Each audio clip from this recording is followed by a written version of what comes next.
Energy గురించి మాట్లాడదాం బాలకృష్ణ గారు. ఏమిటి మీ ఎనర్జీ సీక్రెట్? అసలు ఎలా వస్తుంది?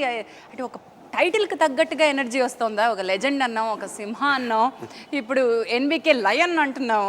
ఆ పేర్లోనే ఎనర్జీ ఉంది. అండ్ మీరు ఎంత వైబ్రెంట్గా కనబడుతున్నారు every film that you are improving. ఎక్కడి నుంచి వస్తుంది energy? It's the blood, hereditary వారసత్వం.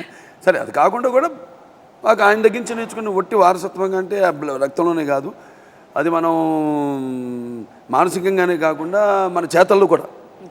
అంటే నేను ఆయన దగ్గర నుంచి నేర్చుకుంది ఒక క్రమశిక్షణ, అలాగే ఒక డెడికేషను, నా క్యారెక్టరు మెయిన్గా, అండ్ మై లైఫ్ స్టైలు.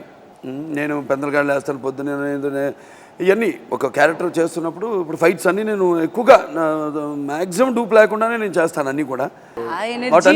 నుంచి వస్తుంది అంటున్నాను. చాలా ఇంకా నేను ఇన్ని చేశాను, ఇప్పుడు నేను ఇక్కడ రిలాక్స్ అవ్వచ్చు అనుకునేటువంటి ఇంకెవరన్నా చేస్తారులే అనేటువంటిది లేదు. ఎవరు చేయరు, ఇంకెవరు చేయలేరు. అలా లెజెండ్లోనే ఉంది, ఆ అద్దం పగల కొట్టుకుని గుర్రంతో. అది అంతమంది ముందు అందరూ ఉన్నారు. ఇప్పుడు ఓకే, ఒక 10,000 మంది దాకా ఇప్పుడు ఆ రోజు షూటింగ్లో ఉన్నారు. డైరెక్టర్ గారి మీద గ్రాఫిక్స్కి రెడీ అవుతున్నాడు ఆయన.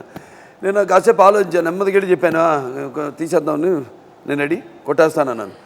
ఆయనకి నా మీద నమ్మకం ఉంది. మళ్ళీ వెంటనే దానికి పెద్ద డిస్కషను ఏమవుతుందో, ఒక అంబులెన్స్ తీసుకొచ్చి పెడదావా ఏంటి, అది ఇది ఏం లేదు. నాకు ఓకే బాబు అంటే ఏం లేదు, మా క్యారెక్టర్కి వెళ్ళిపోతే పరకాయ ప్రవేశం అదొకటి. ఆ తర్వాత ఏమైనా దెబ్బలు తగ్గితే తెలుస్తుంది తర్వాత.